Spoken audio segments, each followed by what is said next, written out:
చివరి ఒకటి అడగాలని ఉంది.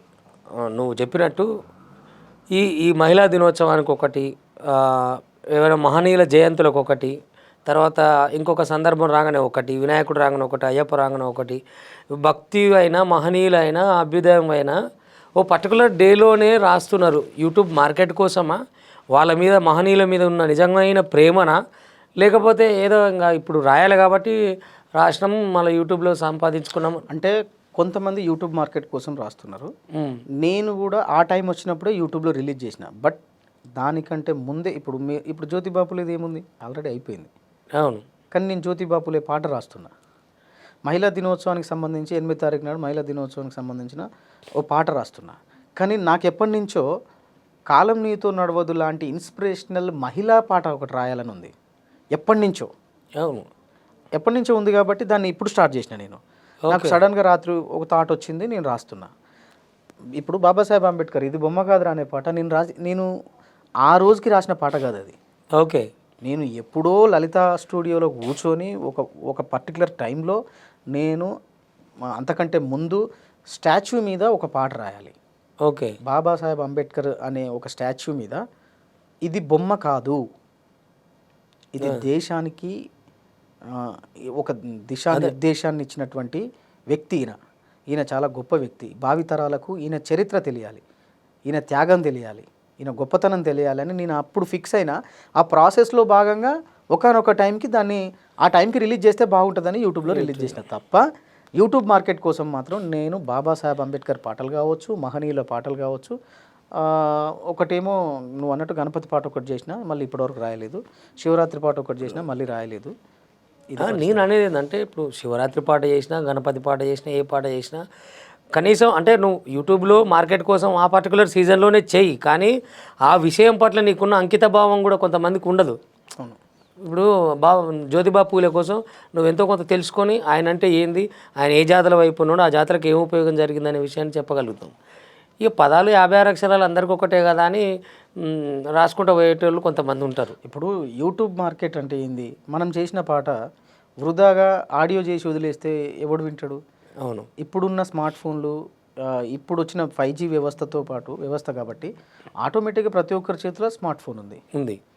యూట్యూబ్ ఓపెన్ చేసి చూస్తారు. మన పాట దాంట్లో ఇస్తే 1,00,000 మంది చూసినట్టే, 1,00,000 మందికి మనం చెప్పిన మెసేజ్ వెళ్ళినట్టే. అవును. కాబట్టి యూట్యూబ్ మార్కెట్ చేసుకోవడం అనేది తప్పే కాదు.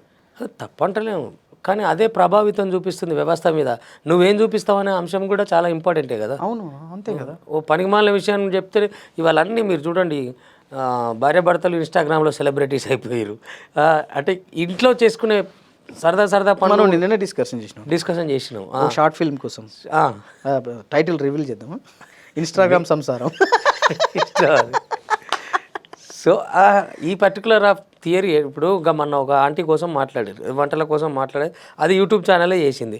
ఆ తర్వాత వాళ్ళ దగ్గర ఒక ఆయన మాట్లాడుతున్నాడు, ఆయన ఏదో మాట్లాడిపోతే ఇప్పుడు తెల్లారు 3-4 రోజుల సంది చూస్తున్నా ప్రతి ఒక్కరు ఆయన దగ్గర పోతున్నారు, ఏదో మాట్లాడుతున్నారు, ఆయన తిడుతున్నా సరే అవే తీసుకుంటారు. ఆ కుర్చీ తాతను కూడా అదే ఆ కుర్చీ తాతే అనుకుంటా ఆయన.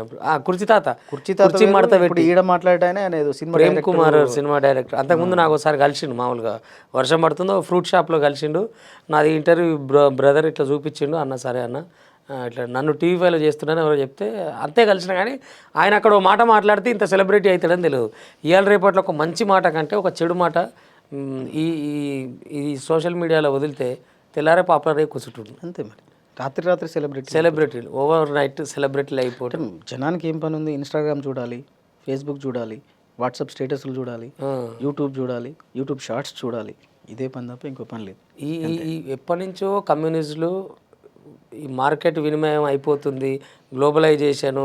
నేను బాల్యం పాటలో చెప్పినబ్బా, లాస్ట్ చరణం ఉంటుంది బాల్యం పాటలో, ఆటలు మరిచి పాటలు మరిచి బాల్యం కనుమరుగవుతోంది, హ్యాండ్రైడ్ ఫోనులో ఆకలి మరిచి పబ్జితో పయనం కడుతోంది, ఆండ్రాయిడ్ ఫోనులో ఆకలి మరిచి పబ్జితో పయనం కడుతోంది, మోపెడు బరువైతే ఆంగ్లం చదువుల్లో బస్సెక్కి బందీగా మారెను బాల్యం రో, మా ఊరు బడిలో ఎన్నో ఆటలు పాటలు నేర్చితిమే, మా తరమే అద్భుతమే.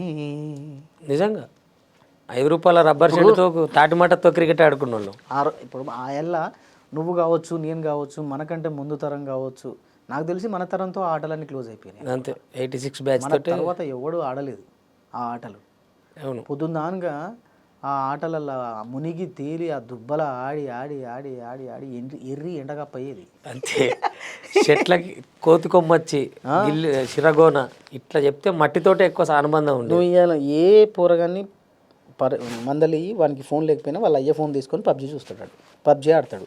పబ్జీ కాకపోతే ఇంకో గేమ్ ఆడతాడు, అది కాకపోతే లూడో ఆడతాడు, అది కాకపోతే ఇంకోటి ఆడతాడు. లాస్ట్కు వాడు ఫైనల్గా ఏం ఆడతాడంటే, నేను నిర్ణయాలు చూస్తున్నా మా ఊళ్ళో కొంతమంది పోరగాళ్ళు వాళ్ళ అవ్వయ్య మీద ఆధారపడి డబ్బులు అడుక్కోకుండా ఆన్లైన్ రమ్మీ ఆడుతున్నారు. అబ్బా, ఆన్లైన్ రమ్మీ ఆడి వాడికి డబ్బులు వస్తేనేమో సేవ్ చేసుకుంటాడు, రాకపోతే ఏం చేస్తాడు, ఫ్రెండ్స్ దగ్గర 100-200 అప్పు చేస్తాడు. మళ్ళీ ఆడాలి ఇదే పనిగా. వచ్చినాక ఆడాలి. చదువు లేదు, సందే లేదు. మనకు రమ్మి అప్పుడు ఆడరాదా, ఇప్పుడు ఆడరాదా? ఆన్లైన్ రమ్మీ ఏంది అసలు? సో కాలం అడ్వాన్స్ అయింది కానీ నాశనానికి దగ్గర అయిందేమో అనిపిస్తుంది. ఇదంతా 100% అనిపిస్తుంది. ఎందుకంటే మనకున్న బాల్యం ఇప్పుడు మన పిల్లలకు లేదు. కనీసం వాడికి ఎండకు డి విటమిన్ తగిలే పరిస్థితి లేదు. అవును, ఎండకు ఆడిపోయి ఇంత మట్ల చెప్పు లేకుండా తిరిగే పరిస్థితి. అంటే నేను ఒక విషయం చెప్తా దీని మీద. అంటే మంచిని తీసుకోవచ్చు, చెడుని కూడా తీసుకోవచ్చు దాని నుంచి. ఓకే, ఫోన్ నుంచి మళ్ళీ అది కూడా మాట్లాడాలి మనం. ఇప్పుడు నా కొడుకున్నాడు, నా కొడుక్కి నేను స్కూల్లో జాయిన్ చేసే టైంకి వాడికి తెలుగు రాదు. ఓకే, వాడు మొత్తం ఇంగ్లీష్లోనే మాట్లాడేది. అంటే మేము నేర్పినమా అంటే మాది యాసంగి వనకాలం చదివే. అవును. మాకు పెద్దగా ఇంగ్లీష్ రాదు. మరి ఎక్కడి నుంచి నేర్చుకున్నాడు వాడు ఇంగ్లీష్ అంటే, వాడు స్మార్ట్ ఫోన్ పిచ్చోడే. ఓకే, నా ఫోను లేదా మా నవీన ఫోను తీసుకొని వాడు ఫోన్లలో మా లక్ ఏంటంటే వాన్ లక్ ఏంటంటే వాడు ఈ గేమ్స్ ఆడడం కావచ్చు ఇవన్నీ లేవు వాడికి. ఓకే, వాడు ఏమైనా ఇంగ్లీష్ రైమ్స్, ఇంగ్లీష్లో ఉండేటివి అమెరికన్ వీడియోస్ అవోటి ఇవోటి చూస్తాడు. ఓకే, ఇంగ్లీష్లో ఉన్నవి మాత్రమే చూస్తాడు. వాడిని తీసుకుపోయి ఇంగ్లీష్ మీడియం స్కూల్లో వేస్తే వాళ్ళ ప్రిన్సిపల్, అన్న వీడికి తెలుగు రావట్లేదన్న, ఇంగ్లీష్ వస్తుంది, మీ ఇంటి పక్కన ఎవరైనా బ్రిటిష్ వాళ్ళు ఉన్నారా అని అడిగిన వాడు. ఆయన అడిగితే నేను షాక్ అయినా. ఎందుకన్నా అంటే ఆయనకి తెలుగు రావట్లేదన్న. అంటే మా వాడికి ఇప్పటికీ కూడా తెలుగు చక్కగా మాట్లాడడానికి రాదు. ఓకే, అంతా సగం సగం తెలుగు మాట్లాడతాడు, ఇంగ్లీష్ అయితే పర్ఫెక్ట్ మాట్లాడతాడు. వానికి వచ్చిన ఇంగ్లీష్ ఎక్కడి నుంచి వచ్చింది అంటే ఫోన్ నుంచే వచ్చింది వానికి. అంటే సొంతంగా అతను అంటే ఇది చెప్పితే అనుకుంటారు కదా ప్రసాద్ మానుకోట ఏదో పిట్ట కథ చెప్పిండు కావచ్చు అయిపోయింది అనుకుంటారు. ఏమో ఒక రోజు పిలిపిద్దాం, అన్ని కూడా పిలిపించి మాట్లాడిద్దాం, నో ప్రాబ్లం, అదేం లేదు. అంటే ఒక్కొక్కరికి ఒకటి. ఇప్పుడు అది మంచి చేస్తుంది, చెడు కూడా చేస్తుంది. యూట్యూబ్లో మంచి కంటే చెడే ఎక్కువ చేస్తుంది. యూట్యూబ్లో మంచి కంటెంట్లు ఇచ్చేటోళ్ళు కూడా ఉన్నారు. అవు ఊరికే సరదాగా చేస్తూనే మంచి ఇచ్చేటోళ్ళు ఉన్నారు, మరీ పిచ్చికి ఇచ్చేటోళ్ళు కూడా ఉన్నారు. బ్యాచ్ల కింద ఘోరం, ఇక అది ఘోరం అయిపోయింది. దాన్ని భరించలేము. సో కళ వలలో చిక్కిన చేపైంది కాదు, ఇప్పుడు కళ బురదలో పడిన ఇంకేమైందని అన్నో తెలియదు. కళ స్మార్ట్ ఫోన్లో చిక్కిన షేప్ అయింది ఇప్పుడు.